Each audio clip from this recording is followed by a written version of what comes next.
Yeah, well, there's nothing about showing your face. Nothing wrong with showing your face, right? Especially if you're not a developer doing like innovation in the space. But due to the regulatory changes in the market, especially in DeFi and in crypto, I think it's important that you don't give a target for regulators to put pressure on to try to get some sort of sway on the protocol. And this has always been my position, right? So there's that. There's also the fact that I'm a private person and I've always been a private person. When Facebook came out, and well, when Facebook was very popular, like when I was in high school, I never even created a Facebook for myself, not even for my own personality, because I've never been the person that likes to share in that kind of way and be updating my own personal thing. Hey, I'm going to the gas station today. I'm going to the gym. I feel the need to update everybody on every move, like some people feel the need to do. I just don't feel the need to do that, and I like to have the projects and the code speak for itself. Now, on top of that, I'm interested in four major utilities in DeFi, and that is lending, insurance, gaming, and privacy. This is where I feel the future of DeFi is, and this is where I want to build. And one of those big use cases is privacy. And I feel that in order for a true privacy protocol to be effective, you cannot have a docs dev, especially a docs dev living in the US. And we see that with the recent news that's come up with Tornado Cash, where the Tornado Cash dev is a doxed resident of New York. He has several registered businesses in the U.S. The Ronin hack happened, where what the feds are essentially saying is North Korean actors did this hack. They pushed the money through Tornado Cash, and now, due to pressure that's been put on the Tornado Cash dev, and I'm sure there's all kinds of pressure being put on in the sense that, hey, your protocol is helping, state enemies avoid sanctions and all these things, which have major implications if you are allowing or helping someone do that, right? Major legal implications and regulatory implications.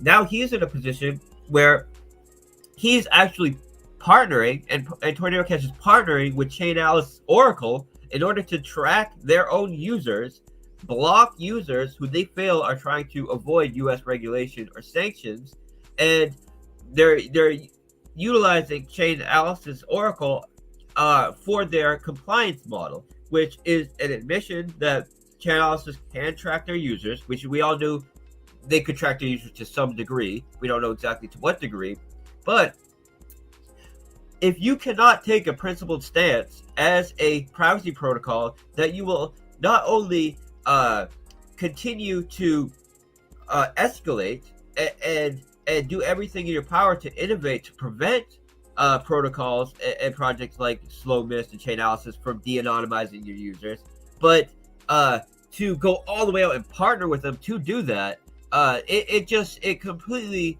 voids the use of a privacy protocol. And I'm sure the developer of Tornado Cash never thought that he would want to go in this direction, but it's the pressure that's being put on him from the U.S. government due to the people that use Tornado Cash, who are forcing him to do that, right? And of course, some of this is my speculation, but it's obvious what's happening, right? And they even basically announced that this is the case. So I've wanted to do some privacy model, and I've always felt that it's important to not have a docs dev. Now, what is best, right, is to have a developer who has a long-term track record of success and of providing quality products, doing raises where capital goes where it's supposed to go, and a consistent level of integrity attached to this developer, then having the contracts themselves not be vulnerable to any sort of insider manipulation or rug pull or scamming, and then have a dev that is not doxed, so there's no regulatory pressure on the project and no attack vector there. That is the best case scenario, and that's what I feel that we have and what we'll continue to take advantage of. Yeah, because I've had docs devs who, yeah, ended up with an exploit, right? Or they ended up with a rug pull. I'd rather have a year history of, hey, Drip's been going for a year, and Yeah. I'd rather have that history than a docs dev Yeah. personally. And I think you're totally right on the regulation stuff. Once regulation starts coming in, they're going to be looking for, kind of, critical points in these DeFi protocols, and that's where they're going to apply pressure. And so Exactly. I totally agree with you. And so with my history, Drip's a year old, Reap's like 2 years old. My Discord, where I've been doing pre-sale raises and advising projects, is 6 years old, and then I have a decade working in the space, right, where I wasn't public for the first 4 years, and I all of this is documented, and I encourage people to check it out. Yeah, and also we know that first of all, getting KYC or KYC papers, whatever, not hard, right? There's a million OTC type groups where you can buy KYC. You can get someone to stand in for you. And also, we know that being doxxed does not prevent people from scamming. There are Canadian citizens who have registered crypto exchanges in Canada. Everybody knows them, and they flee to China after they take all the money, right? That's happened so many times. So we know that just being doxxed is no protection. It might be some element of, it make you feel a little more secure, but when someone can take hundreds of millions of dollars, tens of millions of dollars, and